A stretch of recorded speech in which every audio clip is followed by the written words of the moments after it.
Le domaine aujourd'hui est composé de 58 hectares en totalité, 10 de Pacherin. On parlera tout à l'heure un peu du Pacherin du Vic-Bilh et dans 48 hectares de Madira. Donc vous voyez, la région de Madira, nous sommes ici aux confins de 3 départements, les Pyrénées-Atlantiques, dans lesquels nous sommes, le coteau juste en face, les Hautes-Pyrénées, et là juste derrière, dans la plaine qui redescend le Gers.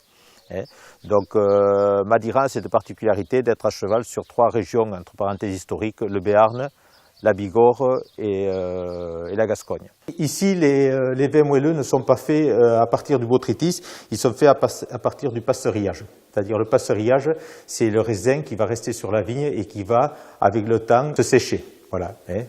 Nous avons la chance d'avoir de très belles arrière-saisons sur septembre, octobre, voire début novembre. Et donc on va laisser le raisin sur la vigne qui, lui, avec les vents chauds, un vin chaud qui vient d'Espagne, qu'on appelle le fun, voilà, va se sécher et donner des petits raisins qui vont devenir roux, et on va les ramasser à ce moment-là.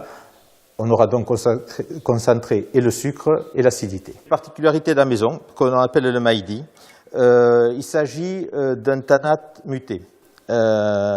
L'histoire, c'est que quand on goûtait notre raisin sur la vigne, donc je reviens toujours à ce goût du tannat qui est très fruit rouge, très griotte.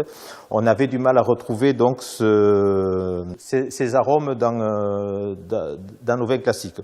Et un jour donc on a décidé de le muter. Donc le mutage, c'est un mode de vinification qui consiste à ne pas laisser fermenter le vin et à rajouter donc de l'alcool dans la cuve en macération, voilà, pour arrêter la fermentation et pour donc aller extraire tout ce qui est contenu dans la pulpe et dans la pellicule du raisin.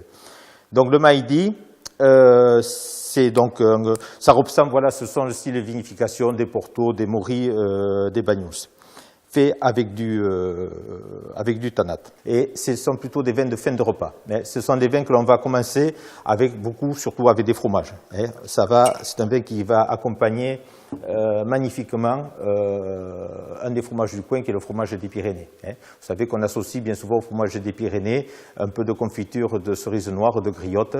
Et si vous y mettez ça à côté, vous verrez que c'est véritablement formidable.